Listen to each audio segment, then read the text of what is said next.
କନ୍ଧମାଳ କବି ସ୍ୱପ୍ନ କୁମାର ତ୍ରିପାଠୀଙ୍କ କବିତା ତୁମେ ଅନ୍ଧକାରେ ଦର୍ପଣ।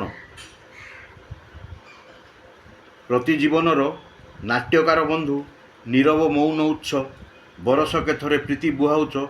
ଆହେ ଦେଖି ଆସ ରଥଜାତ ଜନସମୁଦ୍ରକୁ ଦେଖିଦେଲେ ତୁମେ ମନରେ ପ୍ରୀତି ଜାଗ୍ରତ।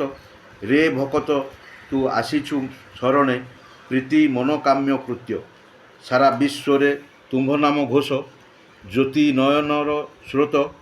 ଭକତ ବୁହାଏ ପ୍ରେମର ଅଶ୍ରୁଟା ବୋଲାଏ ମୋ ଜଗନ୍ନାଥ।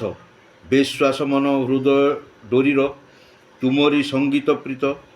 ନିତ୍ୟ କଳାକାର ସୃଷ୍ଟ ପରିଚୟ ପ୍ରେରଣା ସାଧନା ସ୍ରୋତ। ମହିରେ ମନ ନିତ୍ୟ ଜାଗ୍ରତ ତୁମରି ସ୍ୱନ ଦୁହାଏ। ଶୁଭ ପ୍ରଭାତରୁ ଶଙ୍ଖର ନାଦ ମନ ଭ୍ରମକୁ ଭୁଲାଏ।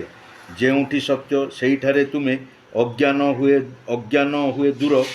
ମୂର୍ଖ ବି ସେଇ ବାଚାଳ ବୋଲାଏ ତୁମ ହୃଦୟର ଡୋର।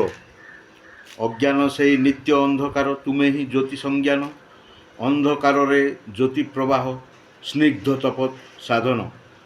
ହିନ୍ଦୁ ଚେତନାରେ ମହା ତପବଳ ବନିଯାଏ ଉଇ ହୁଙ୍କା।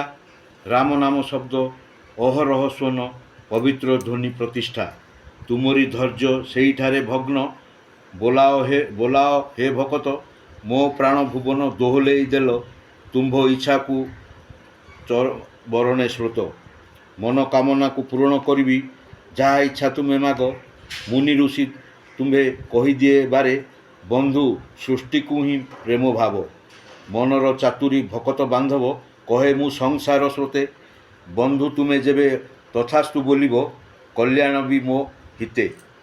ଭାରତେ ବିଜ୍ଞାନ ସୃଷ୍ଟି କଲ୍ୟାଣ ସୁଦାମ ପଣ ଆଚରେ।